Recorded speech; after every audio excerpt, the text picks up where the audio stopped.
dalam hukum Islam, bismillahirrahmanirrahim, Allah Subhanahu wa taala dalam surat Al-Luqman, wa'budullahi wa la tusyriku syai'a wa bil walidaini ihsana.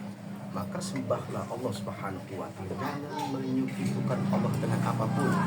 Wa bil walidaini ihsan, maka berbuat baik kepada kedua orang tua. Dan ini hukumnya wajib mutlak karena itu perintah Allah, dan ini salah satu adalah Allah yang memberikan statement agar seorang anak taat, tunduk, patuh pada kedua orang tua selama dia tidak mengajak kemusyrikan.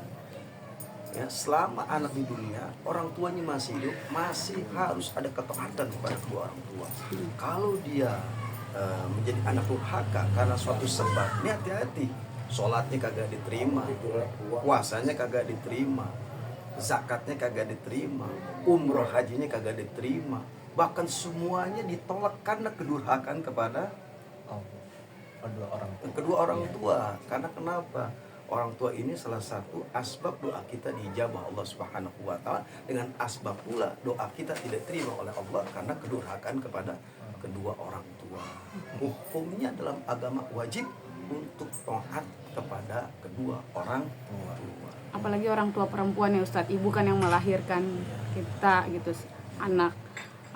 Surga juga kan ada di telapak kaki ibu. Kalau ada seorang anak yang sampai membenci, sampai tidak menganggap ibunya, nah ini makanya lagi-lagi birrul walidain. Ada seorang sahabat bertanya kepada Rasul, ya Rasul, ayul amali ahabu ilallahi ta'ala. Ya Rasul, ajarkan kepada kami amal apakah yang dicintai Allah Subhanahu wa taala. Rasul yang menjawab adalah birrul walidain, berbuat baik kepada kedua orang tua. Hampir lagi seorang anak tidak patuh, bahkan tidak mengakui ibu kandungnya sendiri sebagai orang tua, maka haram hukumnya masuk surganya Allah Subhanahu wa taala. Haram masuk surganya Allah Subhanahu wa taala. Bahkan Rasul memvonis orang yang seperti itu adalah tidak mencium bau surganya Allah, dan dia masuk ke dalam nerakanya Allah Subhanahu wa taala karena kedurhakaan kepada orang tua.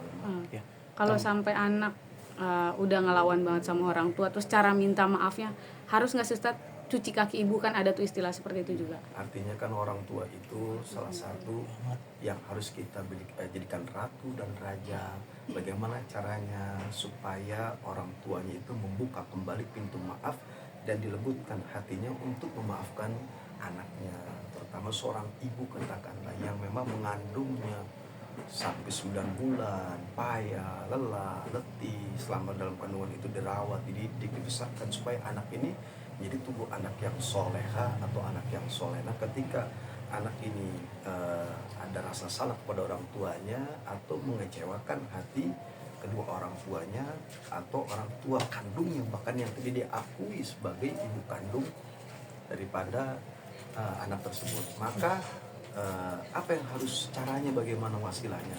Datang kedua orang tua, cium tangan, bolak-balik, kemudian peluk hangat, lalu utarakan permohonan maaf, minta redho, dan minta doa supaya jangan sampai menyakiti orang tua, maka semua akan tertolak.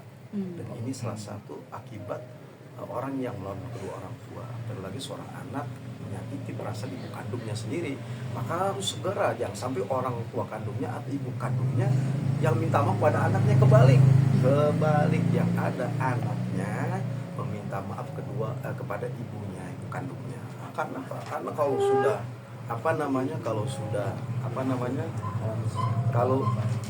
kalau misalnya orang anak karena udah menyakiti ibu kandungnya, maka persoalan semua itu adalah pada anak tersebut.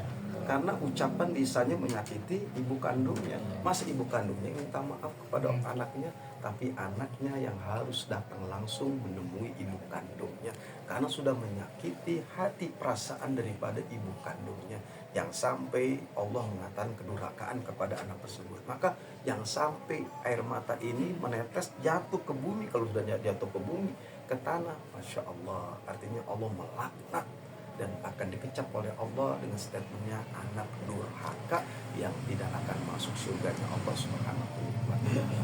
Tapi Maka kan datangin langsung, minta maaf, itu yang terbaik. Tapi kan Ustadz nggak ada yang namanya mantan anak sama mantan orang tua. Ya nggak ada bekas, nggak ada mantan. Selama masih ada rahimnya, masih ada asihnya, masih ada benihnya, masih ada darah dagingnya, itulah anak. Binnya tetap disebut sampai akhirat. Lagi-lagi tidak ada yang namanya bekas maupun mantan anak atau mantan ibu kan orang tua, tetap karena darah daging kandung.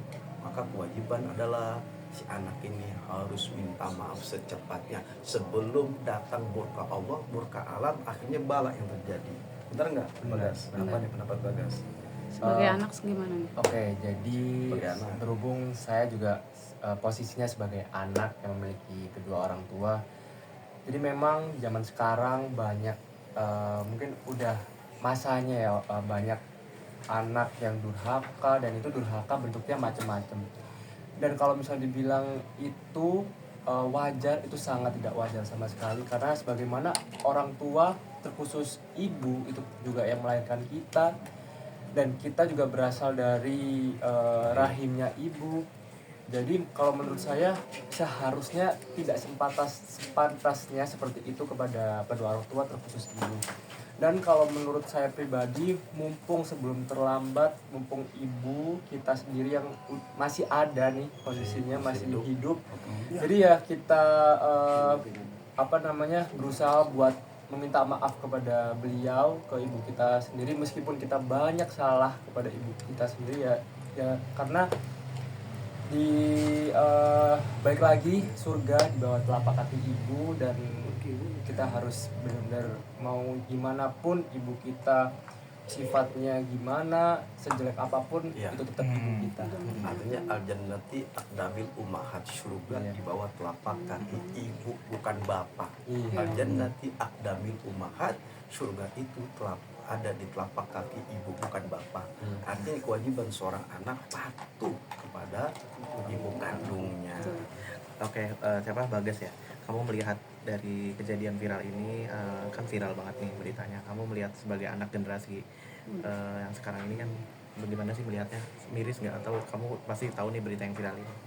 Sebenarnya kalau berita yang sekarang lagi hangat nih, lagi viral itu sebenarnya miris terhadap kelakuan khususnya seorang anak terhadap kedua orang tua, sampai anak tersebut tidak mau mengakui bahwa itu ibu sendiri. Dan kalau emang dibilang zaman sekarang ya, dari kalau misalnya kita ngelihat dari zaman-zaman sebelumnya, emang mungkin sudah berbeda masanya dari segi pergaulan. Sekarang mungkin sudah bebas, tapi ya baik lagi dengan semua hal itu ya tentunya tidak wajar, dan itu tidak boleh diwajarkan, karena ya baik lagi di awal sebagaimana ya mereka tetap orang tua kita, terkhusus ibu, jadi ya kita harus patuh kepada mereka, dan ya harus berbakti juga kepada kedua orang tua. Pak Ustadz, ini termasuk lingkungan juga nggak sih? Apalagi kan anak perempuan ya. Dan ini kan merupakan anak perempuan satu-satunya gitu dari Nikita Mirzani. Faktor lingkungan tuh mempengaruhi nggak sih untuk dari pergaulan sendiri atau dari lingkungannya gitu, sehingga anak kok bisa jadi seperti ini gitu? Seperti apa Pak Ustadz? Ya, karena lingkungan pergaulan itu sangat mempengaruhi daripada etika seseorang, perilaku seseorang, atau adab seseorang. Makanya kata Rasulullah, pilih-pilihlah dalam pergaulan lingkungan dimanapun kalian bergaul, berlingkungan, sehat, baik, buruk, sukses, senang, sedih, ada di lingkungan dan pergaulan. Kalau pergaulan itu bagus, maka baguslah akhlaknya. Kalau pergaulan itu dia baik, maka baiklah pula akhlaknya. Tapi kalau lingkungan itu buruk, maka buruklah.